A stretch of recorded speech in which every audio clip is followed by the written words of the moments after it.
ও কলিজার ভাই ও বোনেরা, আপনাদের কাছে আমি হাত জোড় করে অনুরোধ করে বলছি ভাইজান, আজকে আমার এই ভিডিওটা উপরে ঠেলা দিয়েন না। এই অসহায় বোনটাকে একটা ফলো দেন না। আপনার ফলোটা আমি সঙ্গে সঙ্গে ব্যাক দেবো। আপনার বন্ধু-বান্ধবের কাছে ভিডিওটা শেয়ার দেন না।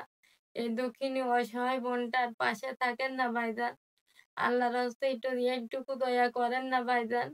কত কিছুই তো করেন জীবনে, কত মানুষেরই তো দান করেন, কত কিছু করেন। দান হিসাবে এই বোনটাকে একটা ফলো দেন। আর ভিডিওটা একটু শেয়ার দেন। হয়তো এই বোনটা যদি কখনো সফলতা দেখা পায় আপনাদের কখনোই ভুলবে না ভাইজান। এই অসহায় বোনটার পাশে থাকেন না। এই অসহায় বোনটার তো কেউ নেই ভাই। আপনারা যদি পাশে না থাকেন তাহলে অসহায় বোনটা কই যাবে ভাইজান? আপনাদের দ্বারা তো আমি ভিক্ষে চাচ্ছি ভাইজান। তবুও আমার এই ভিডিওটা একটু ফলো দেন আর ভিডিওটা একটু শেয়ার দেন না ভাইজান। ও ভাইজান।